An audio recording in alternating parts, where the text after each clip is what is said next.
Hello, Astro friends. It's Melanie on the 19th of February 2025 with the Astro weather for this first Pisces week, which has already started.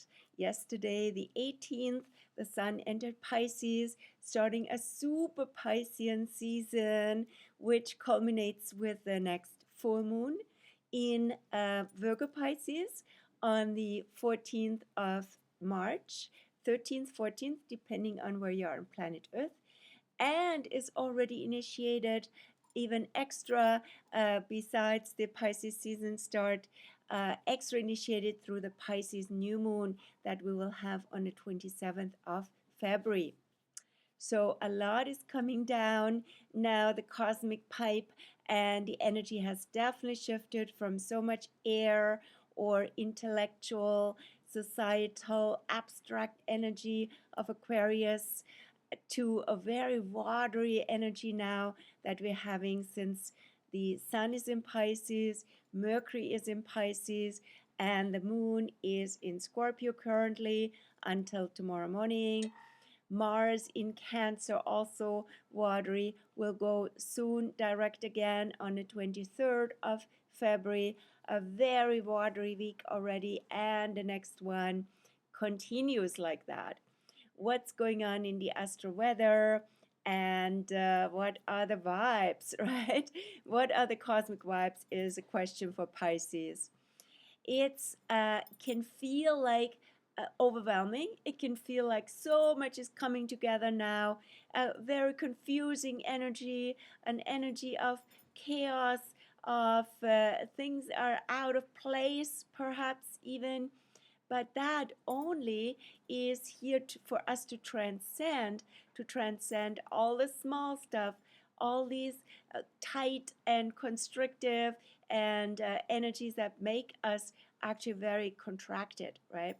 And that is also due to the current North Node in Pisces, while the South Node is in Virgo. South Node, North Node combination shifted with the Aquarius new moon on the 29th of January. And I'm just now finishing my article for that, so that will be posted as usual, as everything else on my Facebook page. And you can find it also on Instagram and in the Astro News email, so all the usual channels. So what's with that? That is actually a bigger backdrop.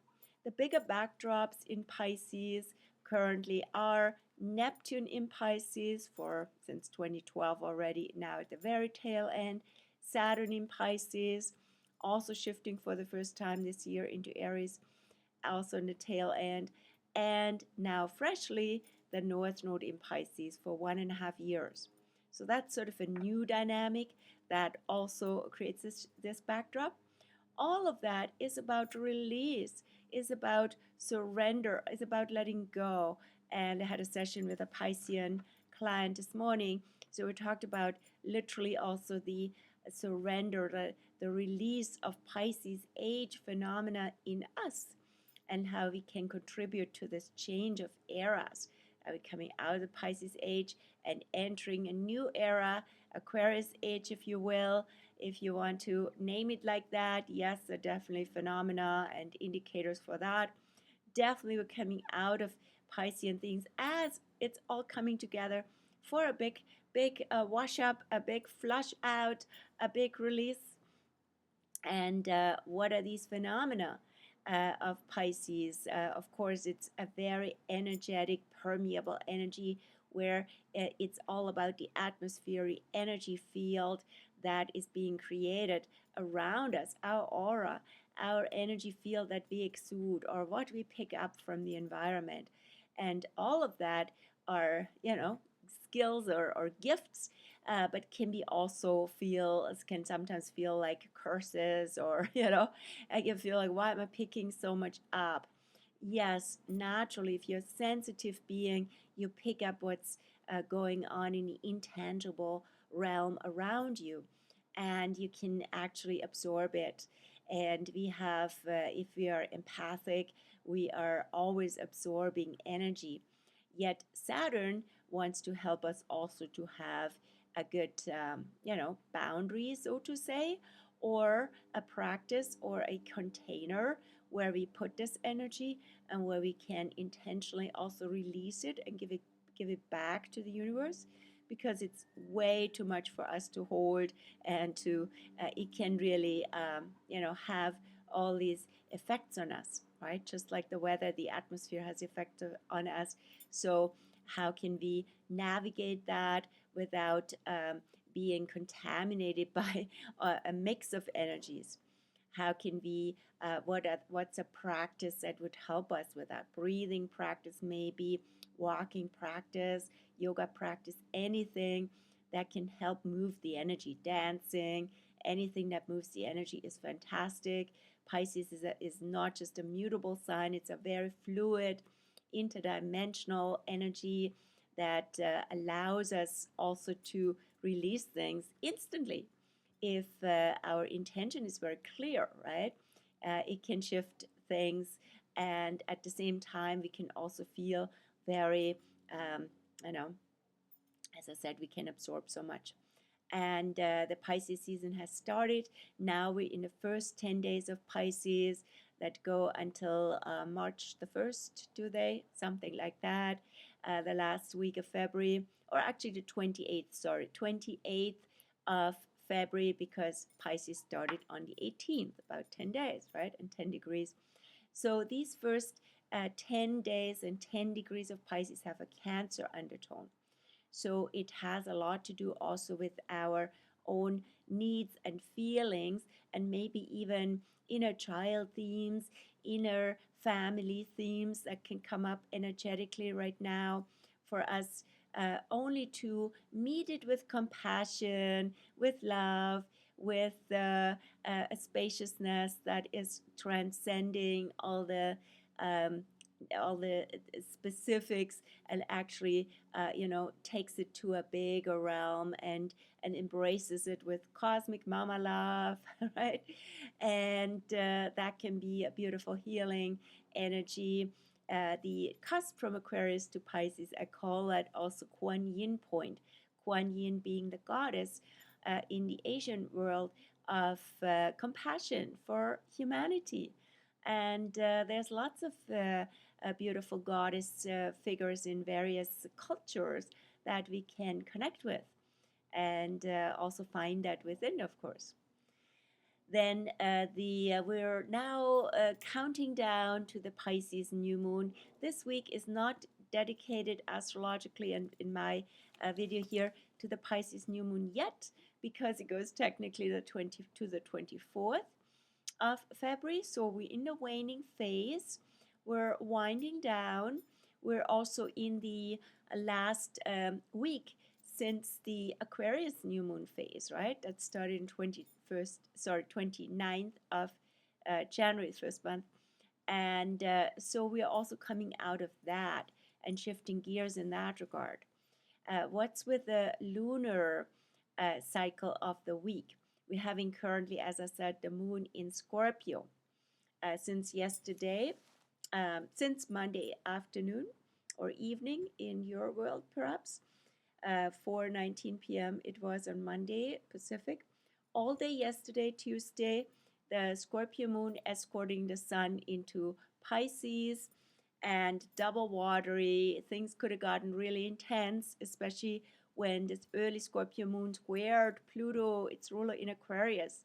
So a lot of intense feelings could have come up, feelings around ourselves, in contrast to the system, to society, our needs, our deeper needs, versus all the changes that are going on in the world right now. And hopefully also you had, as I did yesterday, good friends to talk with about all this, to share in a way that can be really deep. And that's beautiful Aquarius Scorpio combination.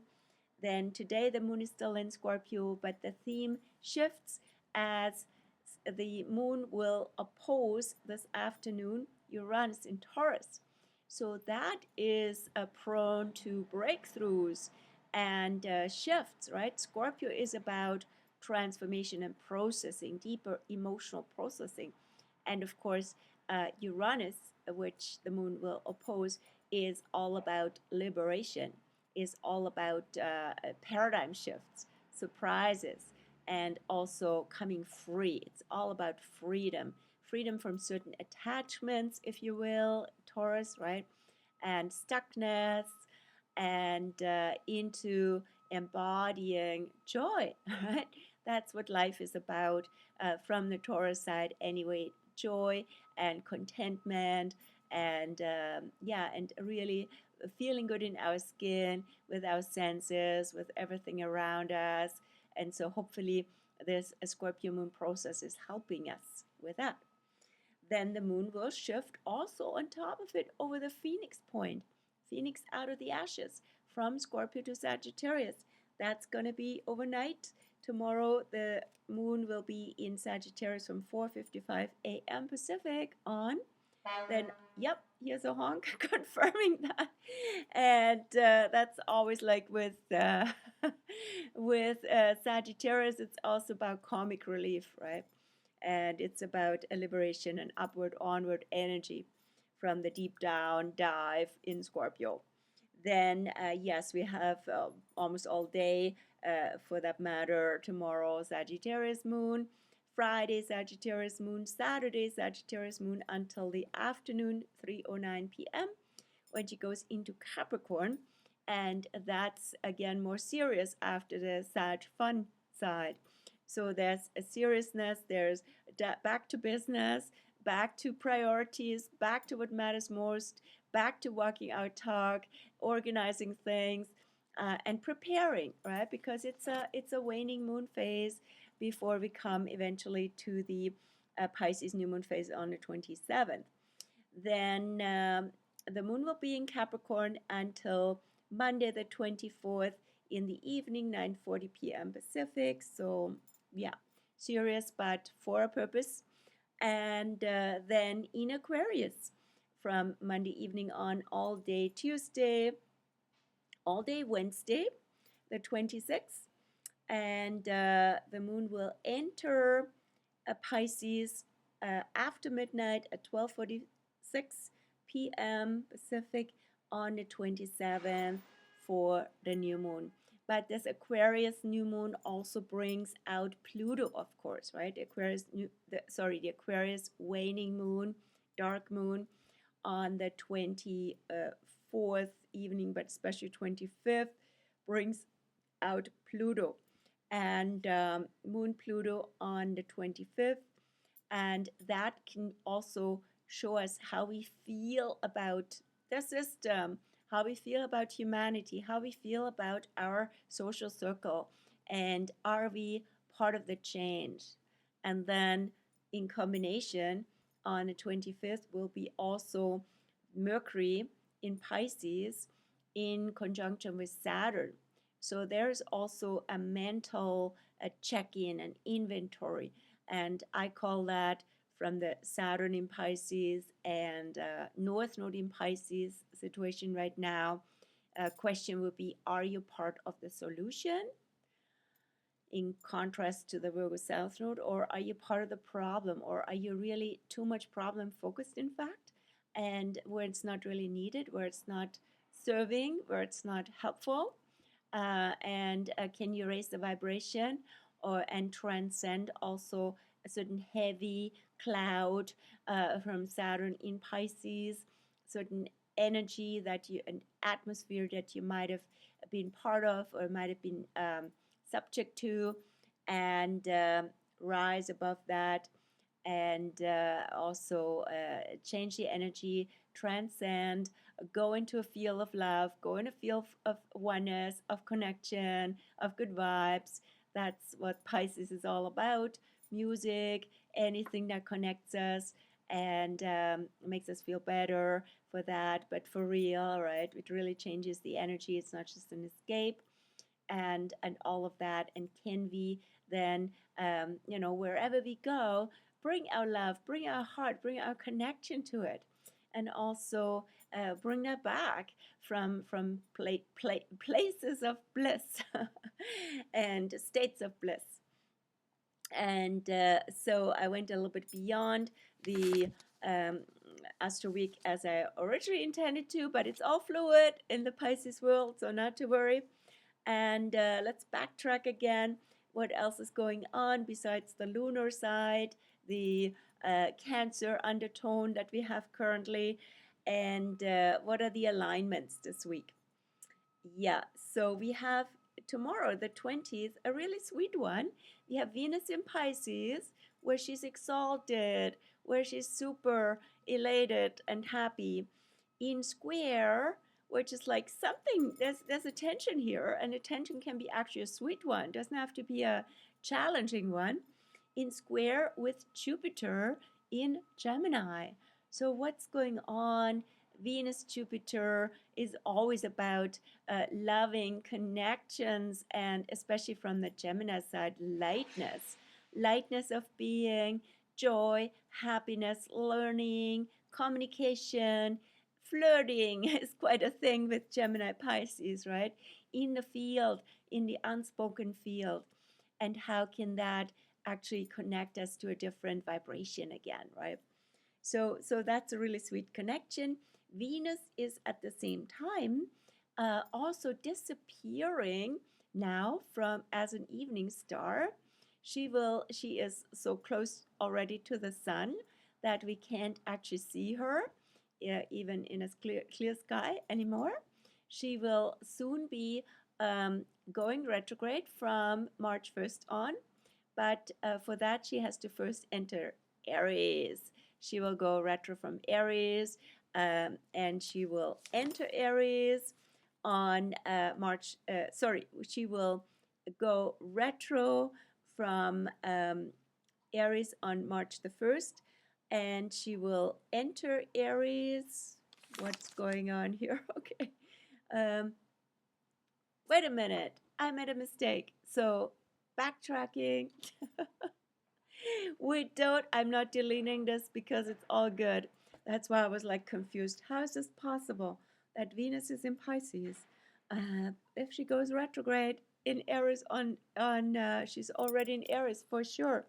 What's in Pisces and goes into square with Jupiter tomorrow is Mercury. Mercury looks like a Venus as a symbol, just with a helmet, horns on top. And so I just misread that in the calendar. So what's going on? Mercury, backtracking, Mercury in Pisces in square with Jupiter. Also, of course, lightness, communication, fluidity, openness, also learning and understanding what's going on if our mind goes into confusion, just like what I did right now, right? Mercury in Pisces. Mercury is per se not very well positioned in Pisces, but as I always advocate, we can always work with all these energies and they have their gifts. And so with Mercury Pisces, we're transcending the literal, we're going into the symbolic, we're going into the energy field. As I said with a friend here today also, I don't always need to know exactly what these symbols represent, like symbols on a painting I have in my hallway. And I actually just absorb the energy, and that can mean different things at different times for me. It's just like you being in a country where you don't actually have the names of the plants, of certain objects. You can just tune into their energy and let them speak to you as they will. And that's very Piscean, right? So Mercury, the ruler of Gemini, in Pisces in square with Jupiter in Gemini. There's so many languages. There's so much going on beyond words and beyond our cognitive understanding.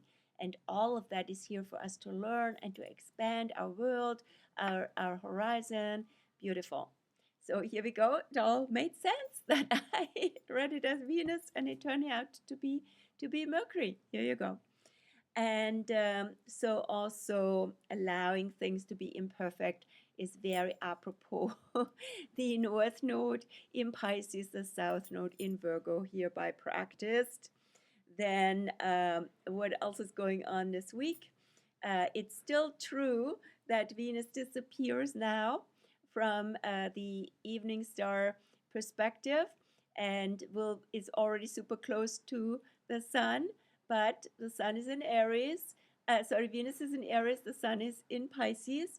And we won't see Venus when she disappears and goes into the so-called underworld for her retrograde journey, which starts from the 1st of March on. You go with the Venus. Then we have Mars is big this weekend because Mars will go out of retro into direct motion on the 23rd of February in Cancer. And I'll write an article for that as well, together with Sabian symbol, could be interesting. And with tips for the alignments that come up as long as Mars is still in Cancer but in forward motion, which will be till until um, April 17th. And so what's with that Mars turnaround? And we have been going a lot sideways, 2 steps back, 1 step forward with Mars retrograde. Rather backtracking, not really making much progress, so to say. But that doesn't really, it's not the point with Mars retrograde. It's about actually backing off from a warrior energy that we don't need anymore. And that can literally mean wars in the world, major wars currently going on. And ceasefire has happened. Maybe more ceasefire and more ends of wars to come with this Mars retro impulse, then taking that energy rather than into tribal warfare, into war between countries and people, Cancer, right? That could be family and let alone the human family. So, where do wars start is also a question with Mars in retrograde. And what about wars in our familiar family house field, right? Why do people battle? What are the needs that are behind that? What are the feelings that are hurt, right? And how do you take care of your needs in a proactive, in a way that it doesn't have to be assertion and in a way that is violent or is at somebody else's expense, right? So all of that, a lot to learn with Mars retrograde in Cancer. Also in terms of old patterns regarding the masculine in the past, especially in our family environment, and especially relevant for everybody with Cancer energy in their charts. And so Mars going forward again, we can look back at this Mars retro phase since early December and see what have we learned about also our feelings, about our doing something about what we feel and need in a constructive, in a good way, and taking care of ourselves and not being also too violent in a way to ourselves with our own feelings, right? And being at war within, right? So so Mars forward helps us to take action and to go where we feel we belong, where we feel there's home, where we feel nurtured, welcomed. All of that is very Cancerian, right? And yeah, doing something about that. Then we have yeah, as I said, next week, Mercury in Pisces, right? Here's Mercury again, the trickster, tricked me, in conjunction with Saturn next Tuesday. So that's in a way this hump that Mercury needs to get beyond to actually, also be more um, mentally more aware of what's going on with Saturn, what holds us back, maybe fears, maybe being too limiting, where we could be so much more open. Pisces, so much more is possible and available, or we could be more available. And to think about that, to talk about that, and to also say where is a good protection needed, Saturn, right? Where is it more really fear-based, avoidance-based, restrictive, and judgmental, and we separate ourselves unnecessarily from the flow of life. and from the web of life, even though that's never possible, right? So all of that comes up with Saturn, Neptune, or sorry, Mercury, Saturn. Okay, I'm a little fluid with my communication today, I should say. Anyway, so this much for this week. And next week we're looking into the major, big, massive Pisces new moon. I just show you a little preview without comment yet for the Pisces new moon. Of course, you can find also more about it in my blog and a newsletter if you signed up for that. So look at all this Pisces energy that's coming in with that Pisces new moon. Whoa! Just take it in and see how that feels, especially if you have things going on in Pisces. So there it is. I wish you a beautiful week, and if I've forgotten something, forgive me. It's also Piscean. It's in flow and maybe comes your way otherwise. And if it's been confusing, hopefully it landed in a good way regardless.